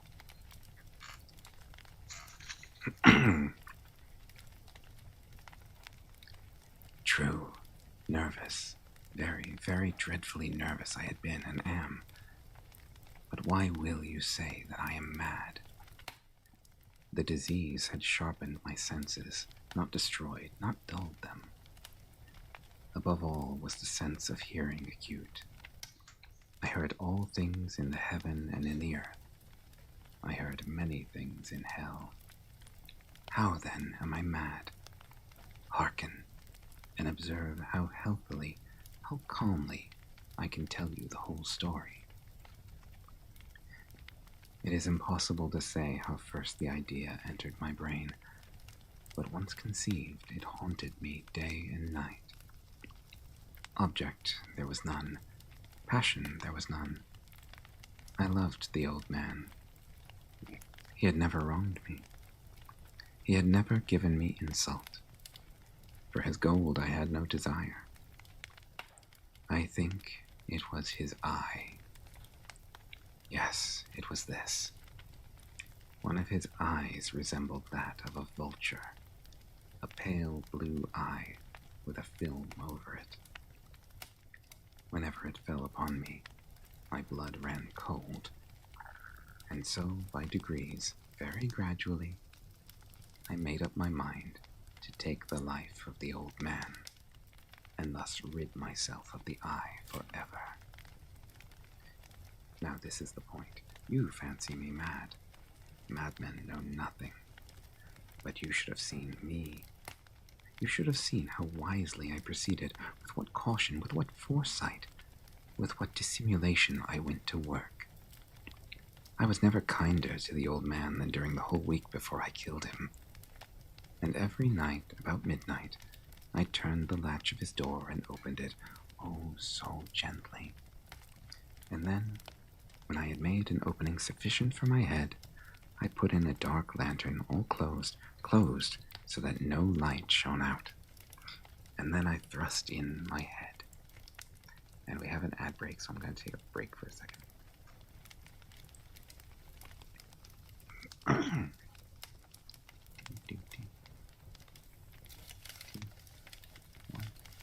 And we're back. Okay. Oh, you would have laughed to see how cunningly I thrust it in. I moved it slowly, very, very slowly, so that I might not disturb the old man's sleep. It took me an hour to place my whole head within the opening, so far that I could see him as he lay upon his bed. Ha! Would a madman have been so wise as this? And then, when my head was well in the room, I undid the lantern cautiously, oh, so cautiously, for the hinges creaked. I undid it just so much that a single thin ray fell upon the vulture eye. And this I did for 7 long nights, every night just at midnight. But I found the eye always closed, and so it was impossible to do the work. For it was not the old man who vexed me, but his evil eye. And every morning when the day broke, I went boldly into the chamber, spoke courageously to him, calling him by name in a hearty tone, and inquiring how he passed the night. So you see, he would have been a very profound old man indeed to suspect that every night just at 12 I looked in upon him while he slept. Upon the 8th night, I was more than usually cautious in opening the door. A watch's minute hand moves more quickly than did mine. Never before that night had I felt the extent of my own powers, of my sagacity. I could scarcely contain my feelings of triumph. To think that there I was, opening the door little by little, and he not even to dream of my secret deeds or thoughts. I fairly chuckled at the idea, and perhaps he heard me, for he moved on the bed suddenly as if startled. Now, you may think that I drew back, but no. His room was as black as pitch with the thick darkness, for the shutters were close fastened, through fear of robbers, and so I knew that he could not see the opening of the door, and I kept pushing it on steadily, steadily. I had my head in and was about to open the lantern, when my thumb slipped upon the tin fastening, and the old man sprang up in bed, crying out, "Who's there?" I kept quite still and said nothing. For a whole hour I did not move a muscle, and in the meantime I did not hear him lie down. He was still sitting up in the bed listening, just as I have done night after night, hearkening to the death watches in the wall. Presently I heard a slight groan, and I knew it was the groan of mortal terror. It was not a groan of pain or of grief, oh no. It was the low, stifled sound that arises from the bottom of the soul when overcharged with awe. I knew the sound well. Many a night, just at midnight when all the world slept, it has welled up from my own bosom, deepening with its dreadful echo the terrors that distracted me. I say I knew it well. I knew what the old man felt and pitied him. Although I chuckled at heart, I knew that he had been lying awake ever since the first slight noise when he had turned in his bed. His fears had been ever since growing upon him. He had been trying to fancy them causeless, but could not. He had been saying to himself, "It is nothing but the wind in the chimney. It is only a mouse crossing the floor, or it is merely a cricket which has made a single chirp." Yes, he has been trying to comfort himself with these suppositions, but he has found all in vain, because death, in approaching him, had stalked with his black shadow before him and enveloped the victim. And it was in the mournful influence of the unperceived shadow that caused him to feel, although he neither saw nor heard, to feel the presence of my head within the room. When I had waited a long time, very patiently, without hearing him lie down, I resolved to open a very, very little crevice in the lantern. So I opened it. Oh, you cannot imagine how stealthily,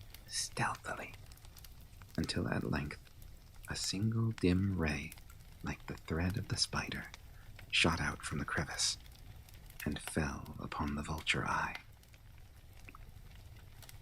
It was open, wide open, and I grew furious as I gazed upon it. I saw it with perfect distinctness, all a dull blue, with a hideous veil over it that chilled the very marrow in my bones. But I could see nothing else of the old man's face or person, for I had directed the ray as if by instinct, precisely upon the damned spot. And now have I not told you that what you mistake for madness is but over-acuteness of the senses? Now I say, there came to my ears a low, dull, quick sound, such as a watch makes when enveloped in cotton.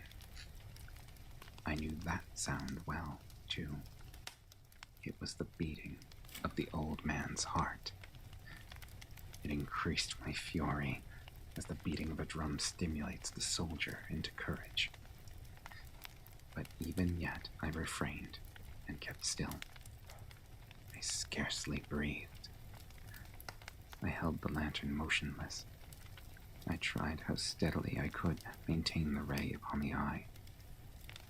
Meantime, the hellish tattoo of the heart increased. It grew quicker and quicker, and louder every instant. The old man's terror must have been extreme. It grew louder, I say louder, every moment. Do you mark me well? I have told you that I am nervous. So I am. And now, at the dead hour of the night, amid the dreadful silence of that old house, so strange a noise as this excited me to uncontrollable terror. Yet for some minutes longer I refrained and stood still. But the beating grew louder. I thought the heart must burst. And now a new anxiety seized me. The sound would be heard by a neighbor. The old man's hour had come. With a loud yell, I threw open the lantern and leapt into the room. He shrieked once only. In an instant, I dragged him to the floor and pulled the heavy bed over him. I then smiled gaily to find the deed so far done. But for many minutes, the heart beat on with a muffled sound. This, however, did not vex me. It would not be heard through the wall. At length, it ceased. The old man was dead. I removed the bed and examined the corpse. Yes, he was stone dead. I placed my hand upon the heart and held it there many minutes. There was no pulsation. He was stone dead. His eye would trouble me no more. If you still think me mad, you will think so no longer when I describe the wise precautions I took for the concealment of the body. The night waned, and I worked hastily, but in silence. First of all, I dismembered the corpse. I cut off the head and the arms and the legs. I then took up 3 planks from the flooring of the chamber and deposited all between the scantlings. I then replaced the boards so cleverly, so cunningly, that no human eye, not even his, could have detected anything wrong.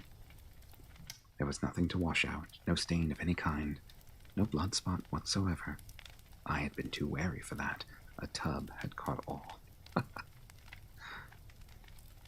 And I had made an end of these labors. It was 4 o'clock, still dark as midnight. As the bell sounded the hour, there came a knocking at the street door. I went down to open it with a light heart, for what had I now fear? There entered 3 men, who introduced themselves with perfect suavity as officers of the police. A shriek had been heard by a neighbor during the night. Suspicion of foul play had been aroused. Information had been lodged at the police office, and they, the officers, had been deputed to search the premises. I smiled. For what had I to fear? I bade the gentleman welcome. The shriek, I said, was my own in a dream. The old man I mentioned was absent in the country. I took my visitors all over the house. I bade them search well. I led them at length to his chamber. I showed them his treasures, secure, undisturbed. In the enthusiasm of my confidence, I brought chairs into the room and desired them here to rest from their fatigues, while I myself, in the wild audacity of my perfect triumph, placed my own seat upon the very spot beneath which reposed the corpse of the victim. The officers were satisfied. My manner had convinced them. I was singularly at ease. They sat, and while I answered cheerily, they chatted of familiar things. But ere long, I felt myself getting pale, and wished them gone. My head ached, and I fancied a ringing in my ears, but still they sat and still chatted. The ringing became more distinct. It continued and became more distinct. I talked more freely to get rid of the feeling, but it continued and gained definiteness until, at length, I found that the noise was not within my ears. No doubt I now grew very pale, but I talked more fluently and with a heightened voice. Yet the sound increased, and what could I do? It was a low, dull, quick sound, much such a sound as a watch makes when enveloped in cotton. I gasped for breath, and yet the officers heard it not. I talked more quickly, more vehemently, but the noise steadily increased.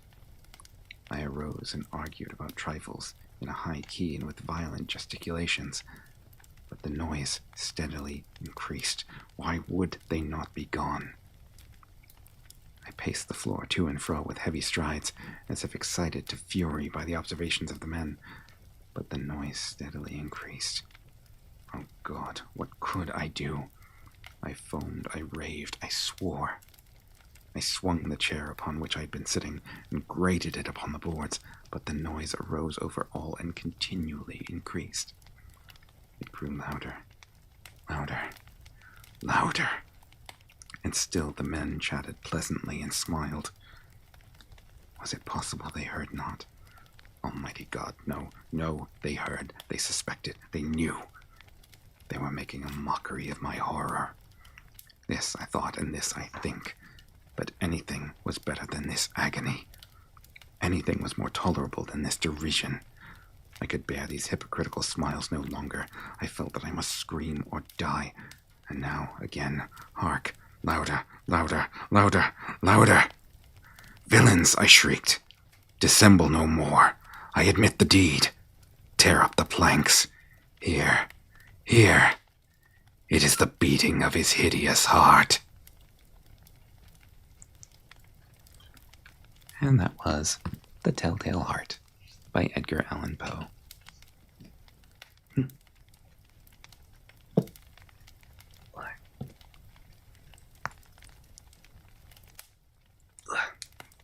So, actually, a fun note for any Crooked Moon fans who have been watching the sessions over on Teeny's channel, there is a certain mode that my character goes into. Guess which narrator I based that part of his personality on?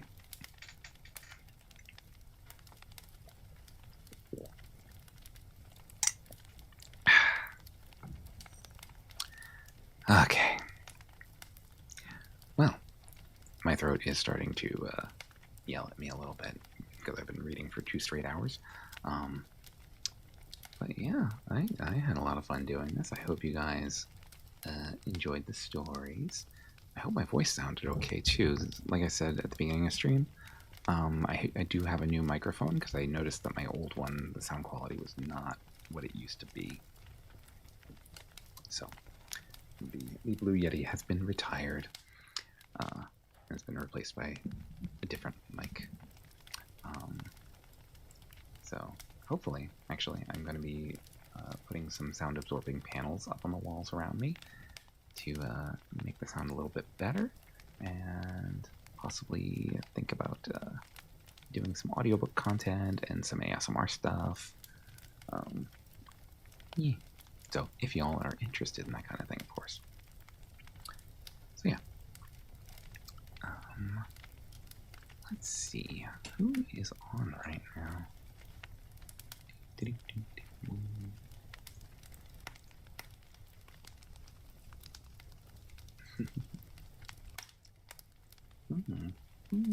Yeah, we got a few options.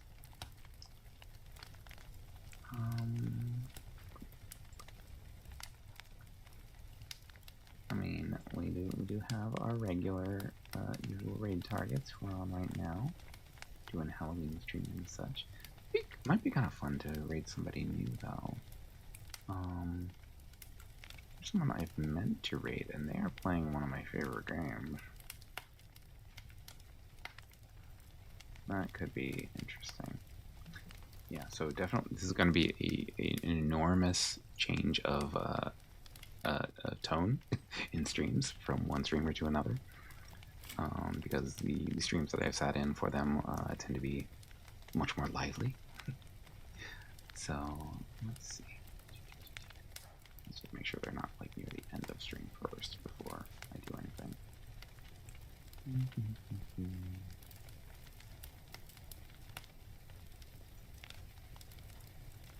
That tab. They've been playing for 6 hours, but they look like they're in mid-mission right now, so that's probably fine. Alright, so what we're going to do, we are going to go and visit, Pocket Trash, who is currently playing the Mass Effect Legendary Edition. So, I know not a Halloween-themed thing, but... But I like that game, and I've never raided Pocky before, so we're going to do that.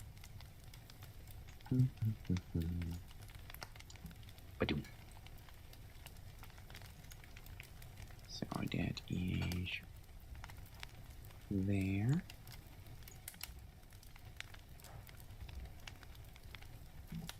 Okay, so off we go. So we're gonna go hang out with Pocky for a bit. Next week is gonna be busy.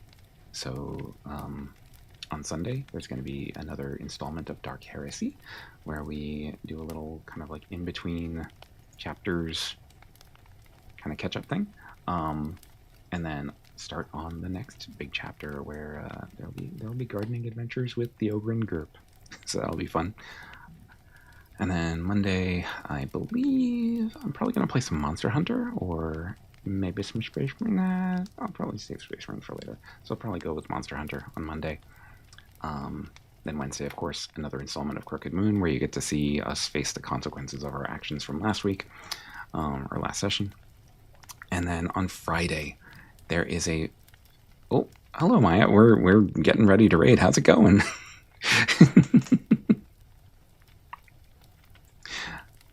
Looking the whole time. Aw. Oh God, you haven't been listening, have you? But yeah, actually funny you should show up at this juncture, because I was just about to say next Friday there is a special event going on. Oh, no worries. Yeah, I just kind of sat here and read horror stories for a couple hours.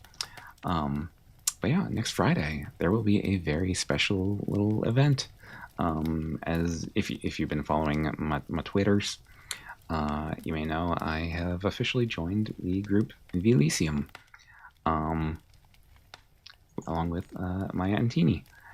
So it's we got a lot of fun ideas for content to roll out in the near future. But we're gonna start with just a fun little Q&A session, and a little kind of get to know me thing for any Elysium fans who may not know me. And then followed by an activity of some kind, maybe a game, maybe another activity we've been discussing. I just have to do some prep work for that. But yeah, it's going to be a really fun time. So, yeah. And of course, it's screen time with my Antini, and that's always a good time. So yeah, so busy week next week, stream-wise. And if all goes according to plan, you'll be seeing a lot more content from me getting rolled out in the near future. So, yeah. Okay, so let's go ahead and put in our raid. Let me just...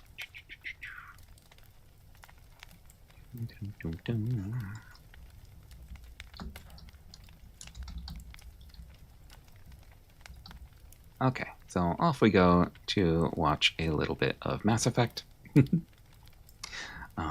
But I hope you guys enjoyed the stories, and I hope you have had a wonderful, happy, spooky, and safe Halloween. Yeah, so look forward to what November has to offer.